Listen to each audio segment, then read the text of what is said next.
Mario Kart Wii's Mushroom Gorge is one of the game's most popular tracks and one of the most popular tracks in Mario Kart history. Many love its theming, gimmick of bouncing mushroom pads, its cave, and especially for competitive Mario Kart Wii players, the famous gap jump.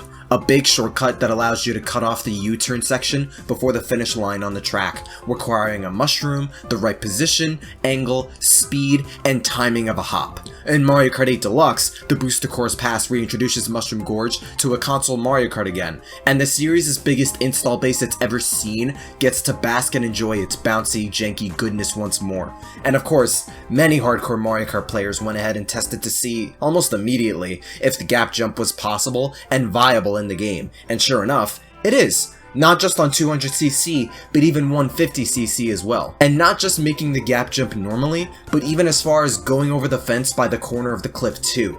Between the facts the gap jump, especially the gap fence jump, is a good shortcut, has a good to decent respawn area on failed attempts depending on the class, and has good utility whether in online races or time trial records, this guide is meant to help players understand the gap jump and give a better idea of how to execute it more consistently. If you want to make the gap jump more consistently yourself, both on 150cc and 200cc, then hopefully this guide will be of some use to you.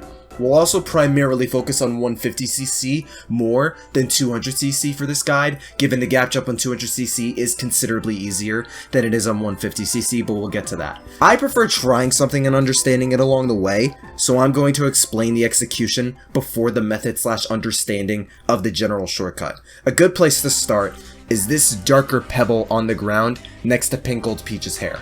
This pebble, right here. If you want a good place to start, then aligning your character along this pebble will help if you want to make the actual jump more often. It's a good reference point of alignment.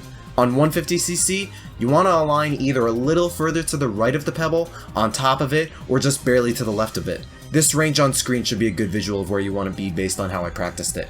Then, you use a mushroom around this width, around the pebble, not drifting, but turning left, and just as you're about to go on the grass, the off-road, hit the drift button to hop, and you'll barely make it. There's a good chance you might veer into the mountain wall if you make the jump. That's dependent on how you time your mushroom usage, but that effectively is the jump itself.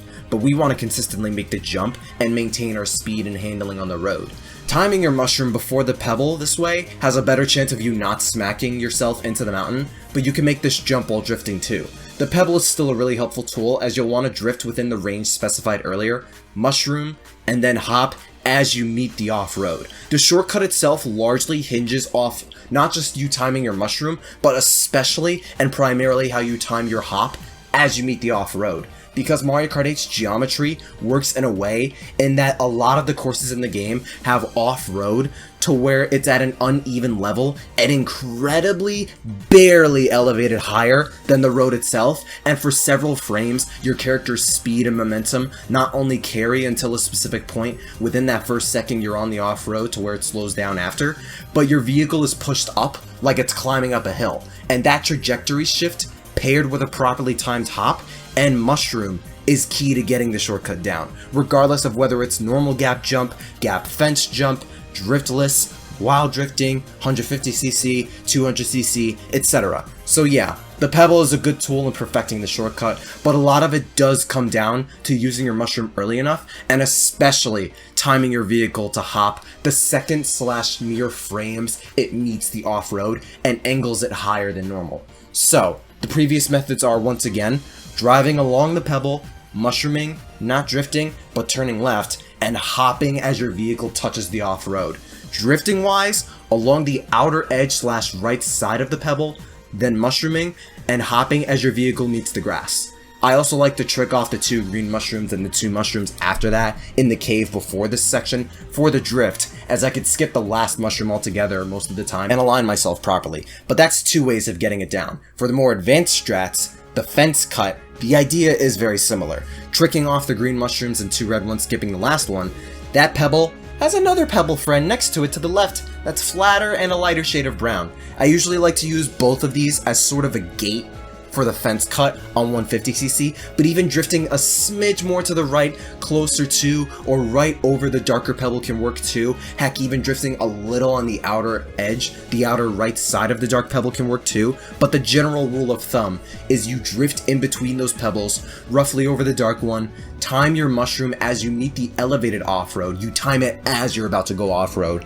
Let go of the drift, but hit it again to hop, and you'll be able to jump over the fence. You're timing your mushroom, drift, drop, and hop really close to one another, almost like it's at the same time, but not really since it's in that order. It'll take some practice, and making the gap jump normally is fun, but making the fence cut is even more satisfying.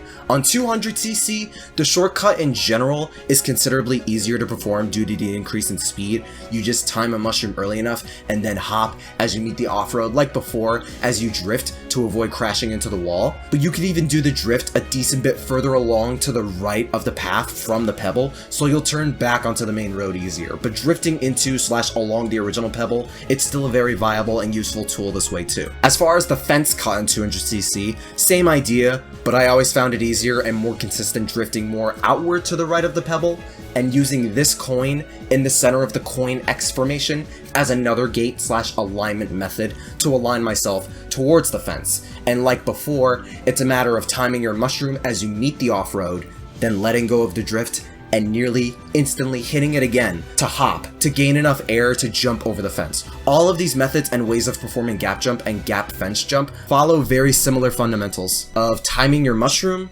getting the proper alignment, and especially timing your drift hop as you touch grass. But hopefully this guide and all these methods and explanations made it easier to understand the Mario Kart 8 Deluxe Mushroom Gorge gap jump shortcut and aided you and others in performing this shortcut much more easily and more consistently, especially on 150cc.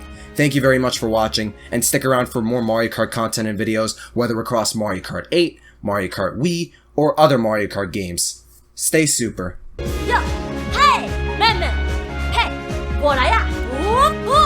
共和大哈哈呀！拉面，嘿，来面，买个面，共和再见呀！哈哈，拉面，酱手面，谢谢。